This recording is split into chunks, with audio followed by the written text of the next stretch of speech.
नमस्कार दोस्तों, राधे राधे, जय श्री कृष्ण। चाहे कितना ही अभागा मनुष्य हो, सुबह 3 बजे से 6 बजे उठकर ब्रह्म मुहूर्त में कर दो या काम, जो चाहोगे वो मिलेगा। एक समय की बात है, माता पार्वती ने भगवान शिव से पूछा, स्वामी मैंने देखा है कि चाहे कितना ही अभागा मनुष्य हो, अगर वह सुबह के समय ब्रह्म मुहूर्त में उठता है तो वह बहुत सुखी रहता है। ऐसा क्यों है? मुझे ब्रह्म मुहूर्त का रहस्य बताइए। तब भगवान शिव ने कहा, हे देवी, मैं आपको इस प्रश्न का उत्तर एक कथा के माध्यम से बताऊंगा। कृपया आप इस कथा को ध्यानपूर्वक सुनना, और जो भी मनुष्य इस कथा को पूरा सुनेगा तो वह कभी भी इस अवसर को अपने हाथ से जाने नहीं देगा। ब्रह्म मुहूर्त का रहस्य जानकर पूरा जीवन बदल जाएगा। भगवान शिव कथा को सुनाना प्रारंभ करते हैं और माता पार्वती से कहते हैं, बहुत समय पहले की बात है, काशी में दीनू नाम का एक लड़का रहता था। वह लड़का बहुत ही अच्छा था, लेकिन उसकी ये गलत आदत थी कि वह देर तक सोता रहता था। सुबह उसे जगाने के लिए घर वाले कई प्रयास करते थे, परंतु वह रोजाना सुबह देर तक सोता था। वह लड़का कभी भी 9 बजे से पहले नहीं उठता था। जब बालक था तब परिवार वालों ने सोचा कि जब यह बड़ा हो जाएगा तो इसकी आदत में सुधार हो जाएगा, परंतु वह लड़का जैसे जैसे बड़ा होता गया उसकी आदत और भी ज़्यादा गंदी होती चली गई।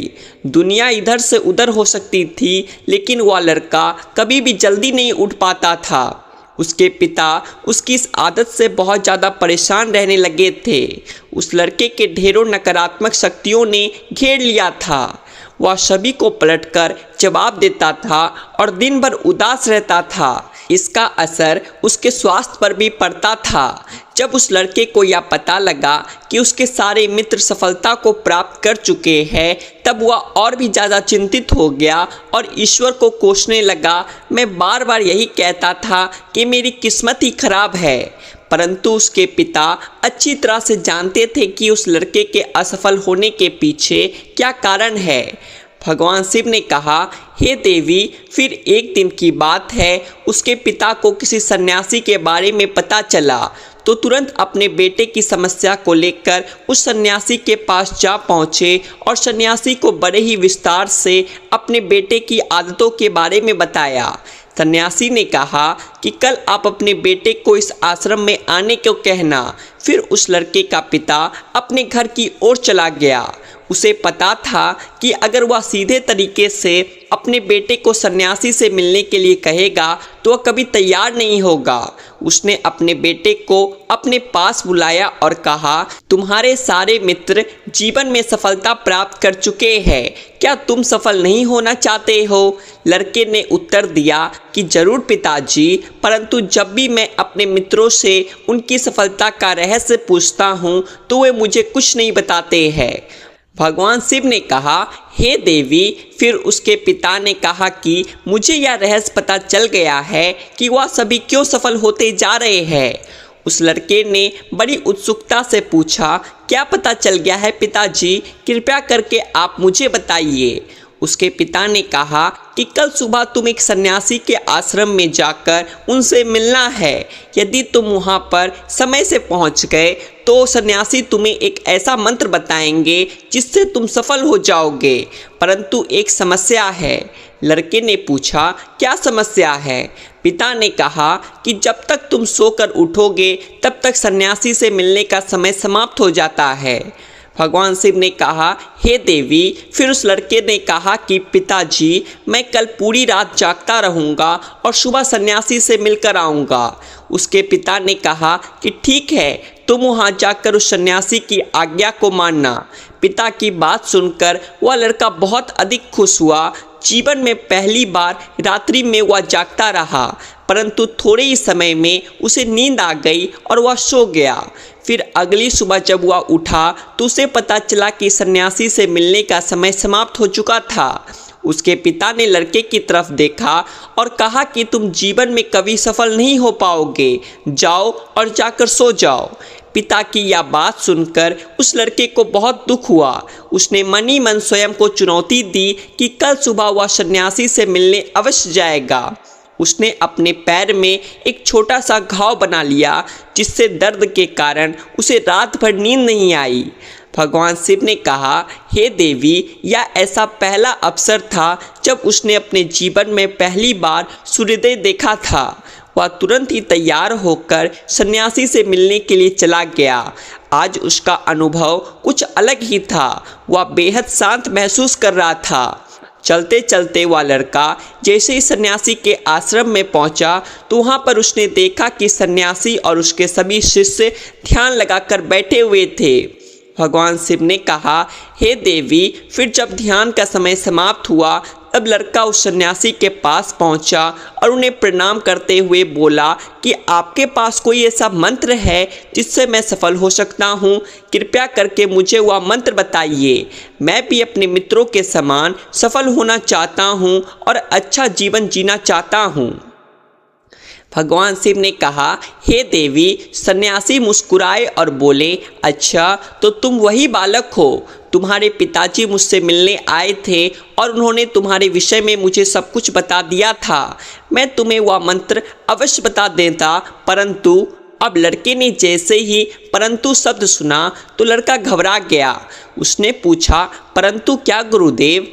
तब सन्यासी बोला, मैं तुम्हें वह मंत्र बताऊंगा, परंतु अगले 21 दिनों तक तुम्हें मेरी आज्ञा माननी होगी। मैं तुम्हें वह मंत्र 21 दिनों के बाद बताऊंगा। तब तक मैं तुमसे जो भी कार्य कहूँगा तो तुम्हें वह करना होगा। यदि तुम असफल हुए या कार्य के बीच से तुम्हारा संकल्प टूट गया तो उस मंत्र का असर नहीं होगा। निश्चय के साथ उस लड़के ने कहा कि मुझे आपकी सारी आज्ञा स्वीकार है। मैं अगले 21 दिनों के लिए आपका दास हूँ। आप जो भी कहेंगे मैं वही कार्य करूँगा। मुझे केवल और केवल उस मंत्र के बारे में जानना है। भगवान शिव ने कहा, हे देवी। फिर सन्यासी ने उस लड़के से कहा कि ठीक है, कल से तुम्हारा कार्य शुरू होगा। तुम इसी आश्रम में निवास करोगे।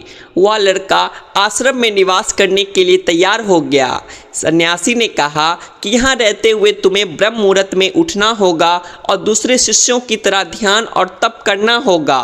साथ ही आश्रम के कार्यों में भी सहायता करनी होगी। ध्यान रहे, यह संकल्प टूटना नहीं चाहिए।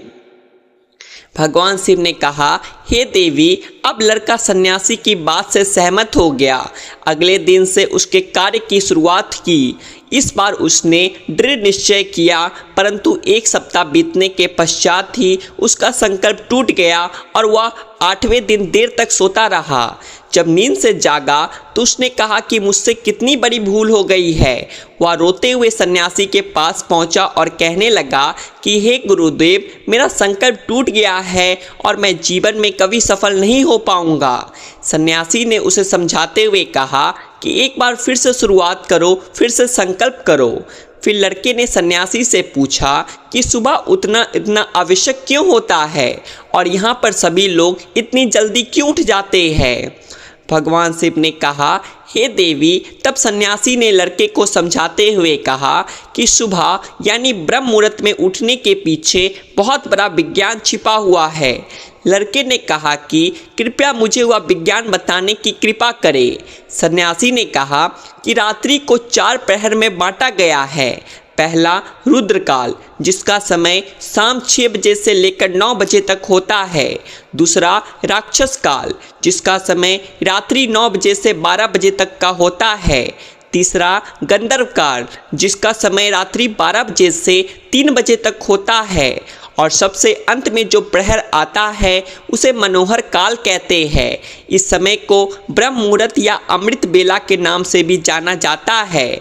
इसका समय भोर 3 बजे से सुबह 6 बजे तक होता है। यह वह समय होता है जब पूरे संसार के नकारात्मक शक्तियाँ निष्क्रिय अवस्था में होती है और सकारात्मक शक्तियाँ सक्रिय होती है। ब्रह्म मुहूर्त अर्थात देव मुहूर्त। ब्रह्म मुहूर्त का अर्थ देवताओं का समय होता है। भगवान शिव ने कहा, हे देवी। फिर सन्यासी आगे कहता है, इस समय देवता धरती पर विचरण कर रहे होते हैं और जागृत मनुष्य पर उनका बड़ा ही सकारात्मक प्रभाव पड़ता है। ब्रह्म मुहूर्त ऐसा समय होता है जिसमें मनुष्य का मस्तिष्क बिल्कुल खाली होता है, जिसमें किसी प्रकार की कोई विचार नहीं होती है। और जब इस समय व्यक्ति अपनी पुस्तक खोलकर पाठ का अध्ययन करता है तो उन्हें सब कुछ जल्दी जल्दी याद भी होता है और यह लंबे समय तक याद रहता है।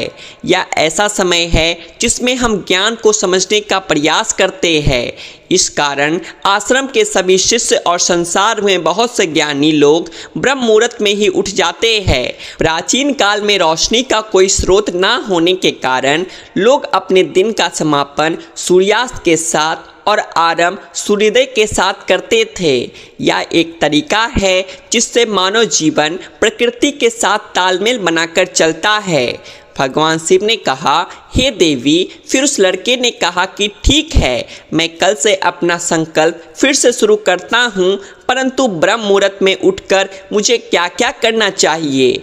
तब सन्यासी ने कहा कि ठीक है, अब मैं तुम्हें बताता हूँ कि ब्रह्म मुहूर्त में उठकर क्या करना चाहिए और कैसे करना चाहिए।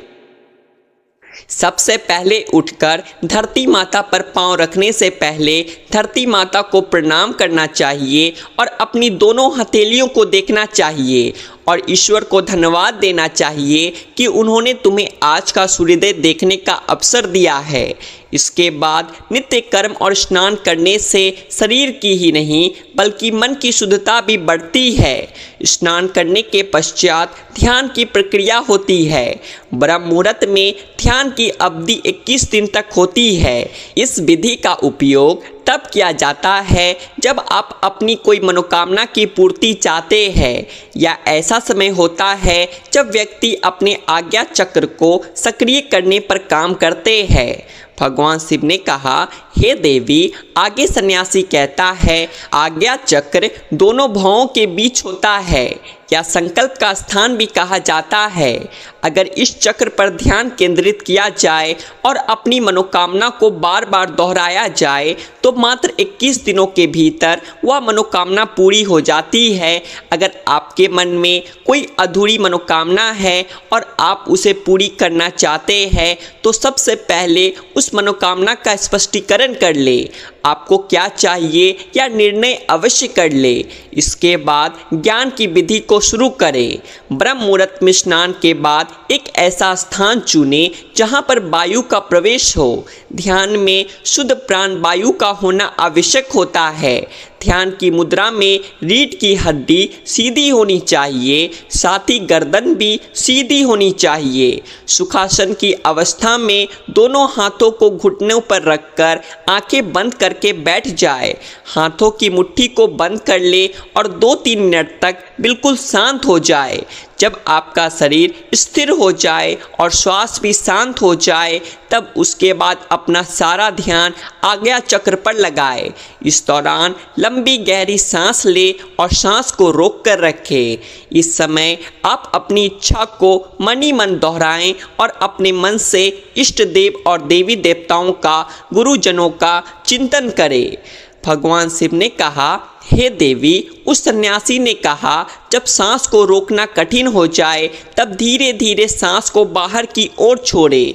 सांस को नाक से भरे और मुख से बाहर छोड़ दे। इस प्रक्रिया को 3 से 4 बार प्रतिदिन दोहराएं। ऐसा प्रतिदिन करने से आपकी जो मनोकामना है वह अब चेतन मन तक अवश्य पहुंच जाएगी और इच्छा पूर्ति जल्दी होगी। आज्ञा चक्र सक्रिय होता है और हमारी आज्ञा को पूरा करता है। सांस को रोक कर रखने के दौरान शरीर में आपातकाल की स्थिति हो जाती है, जैसे कि आप बेकार की बातें सोचने और विचार करने से बचते हैं। ब्रह्म मुहूर्त के समय ईश्वर की विशेष कृपा होती है और कोई भी व्यक्ति अपनी मनोकामना को इस समय दोहराता है तो उसकी इच्छा जल्द से जल्द पूरी होती है। भगवान शिव ने कहा, हे देवी, इस प्रकार सन्यासी ने उस लड़के को ब्रह्म मुहूर्त का महत्व बताया। अगले 21 दिनों तक उस लड़के ने बड़े ही मन के साथ इस प्रक्रिया को अपनाया।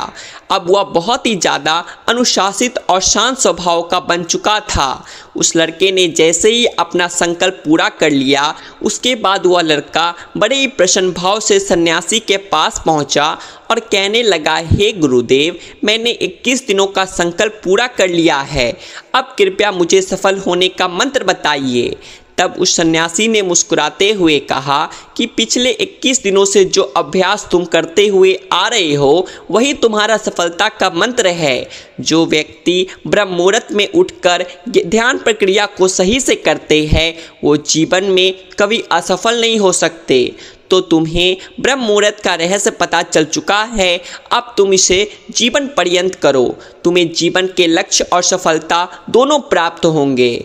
उस लड़के ने सन्यासी को धन्यवाद दिया और ब्रह्म मुहूर्त के नियमों का पालन जीवन पर्यंत तक करने का वादा भी किया। भगवान शिव ने कहा, हे देवी, अब तो आपको पता चल गया होगा कि ब्रह्म मुहूर्त क्या होता है। तब माता पार्वती ने कहा, हे स्वामी, अब मुझे ब्रह्म मुहूर्त का संपूर्ण जानकारी प्राप्त हो गई है। इतना कहकर माता पार्वती ने भगवान शिव को प्रणाम किया।